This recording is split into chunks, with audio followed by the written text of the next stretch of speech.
So if you watched the previous video journal, you saw that I spoke about my studying habits based on what I call the university, or the universal university, where I just study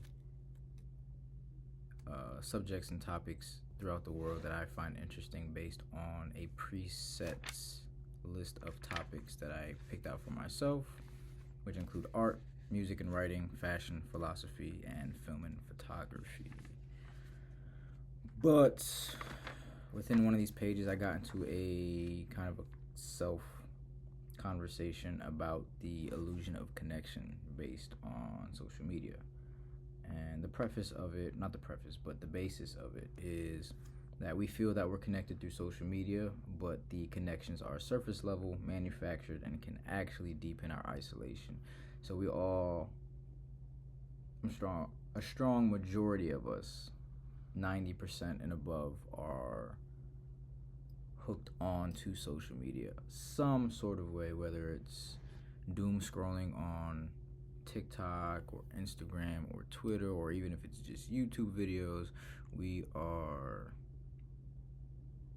connected to our phones way too much, and I think that it gives us a false sense of connection amongst each other as human beings, where we believe that the comments, replies, likes, and reactions that we leave for other people and that are left with us are deepening our connections to one another, which I believe is doing the complete opposite.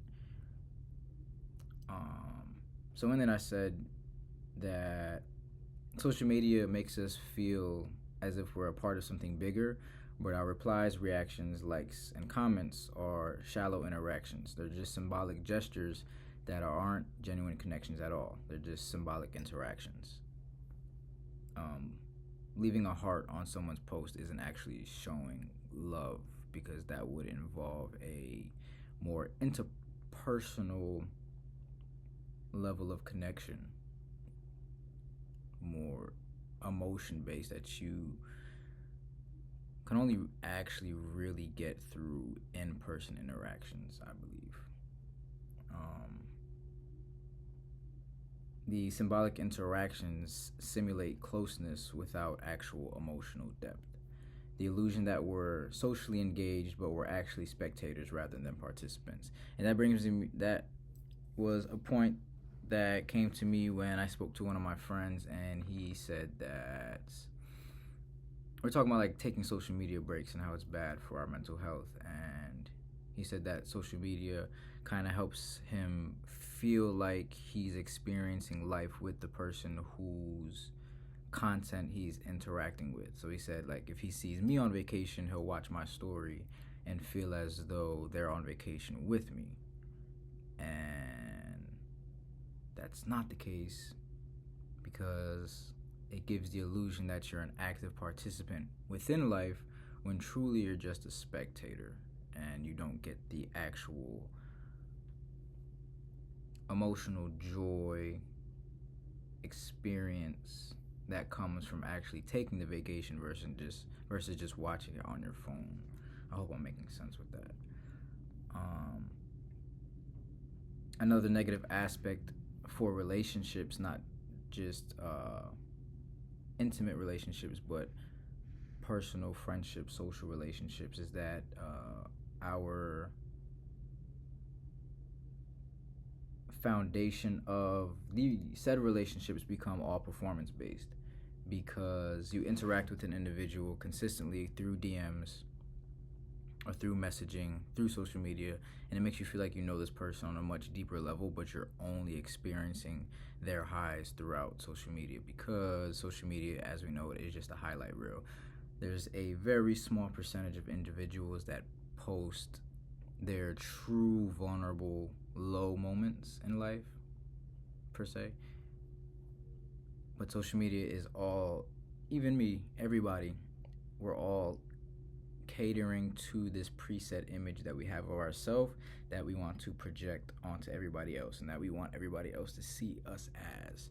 And if you have a relationship with somebody that you've only communicated with and built on through social media, you only know them as this projection that they put up of themselves. You don't actually truly know them for who they actually are. And that just ties back into the idea that it leads to the foundation of relationships being all performance based. We're all performing on social media, everybody. Yeah.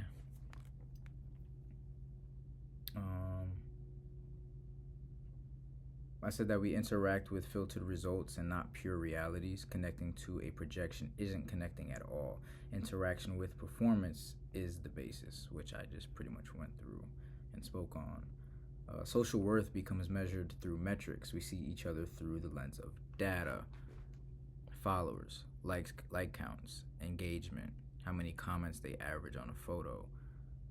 I don't think that's the majority of social media users, I would say, but a strong majority, a strong percentage, I do believe, start seeing everybody else as a metric, as a piece of data. You interact with somebody in real life when that's your first impression of them. You guys have a good convo, or however the convo goes, and you guys exchange social media information, and whether you know it or not, subconsciously you have kind of a tick or a reaction based on what you see on their social media, whether it's their layout, their grid, their follower count, their follower to following ratio, the kind of pictures they take and post. You start to undermine them as an individual based on their social media presence. I think that happens a lot more often than we actually are aware of, which isn't a good thing. And yeah, the final quote that I had was that we just become passive consumers of images rather than active participants in life, which I believe I explained earlier. But I think all of those things that I just communicated and spoke on lead to the idea that social media connection doesn't bring us any closer, but it leads to deepened isolation of the individual. That's all I got.